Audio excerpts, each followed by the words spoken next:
Welcome to Teaching Truth. It's a bit like rearranging the deck chairs on the Titanic. No matter what you do, unless you change course, you're going down. History records for us that the captain of the ill-fated Titanic failed to heed 6 warnings which were given to him. He failed to heed 6 warnings given to him because he believed that his ship was unsinkable, and he wanted to prove that his ship, the Titanic, could cross the Atlantic in record time. Well, we all know what happened next. An iceberg sliced open the hull of the ill-fated Titanic, and within a few hours, over 1,500 people, sadly, lost their lives in the icy waters of the North Atlantic. So why do I share this true story with you? Well, simply to say this, that had the church at Sardis changed course, the church that we're going to think about in our reflections this week, had the church at Sardis changed course, it would not have hit the icebergs which it did. The status quo iceberg and the comfort zone iceberg, to name but 2. The church at Sardis were too busy, as it were, rearranging the proverbial deck chairs. They were oblivious to the very real icebergs which lay ahead. And many on the good ship Sardis chose not to listen to the warning given to change course. As we read the letter this week to the church at Sardis, we want again to hear what the Spirit may well be saying to us now, just as we want to take time to look at what the Spirit was saying to the church at Sardis and in Sardis then.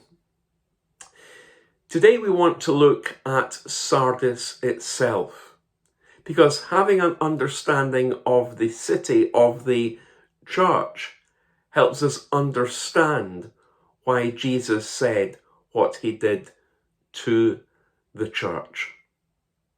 Geographically, Sardis was located about 30 miles southeast of Thyatira and was the 5th stop that the 1st century postman would have made in delivering these letters. The ruins of 1st century Sardis are located near a city in modern day Turkey called Izmir. Sardis was at the converging point of several inland roads. One road led northwest to Thyatira, a church that we've thought about, and then on to Pergamum, another church which we've thought about.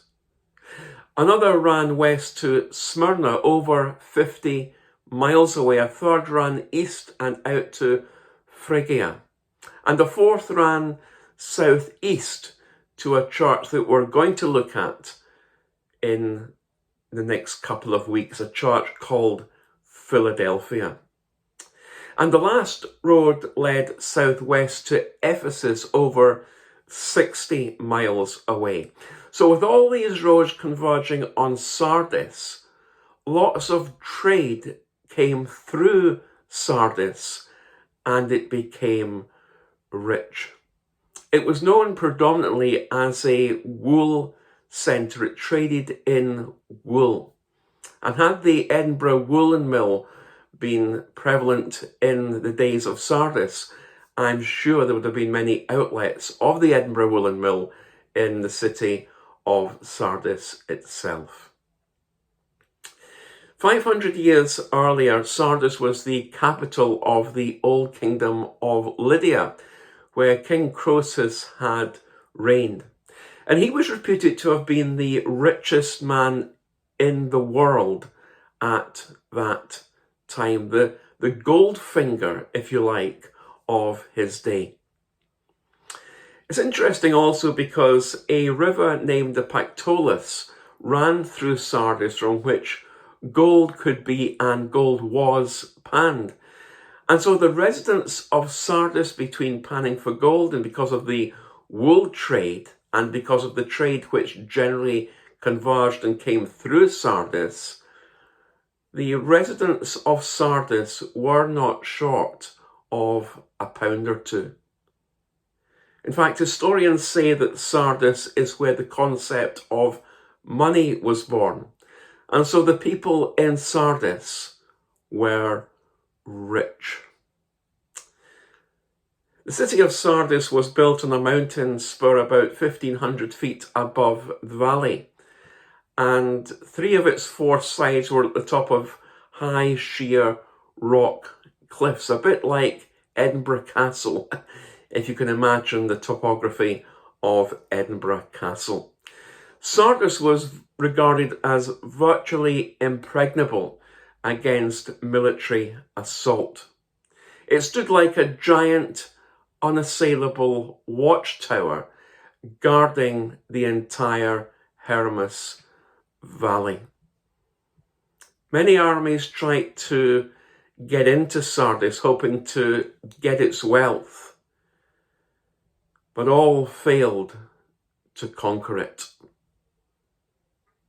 It was literally impregnable, which, coupled with being the rich city it was, resulted by default in its residents and even some in the church in Sardis having a track record of being complacent and overconfident people. A complacency and a confidence which seeped into the church to the degree it became a church which failed to heed the warnings. Failed to heed the warnings which were given to it. A titanic church in many respects, which, as we'll see in our reflections this week, simply rearranged the deck chairs.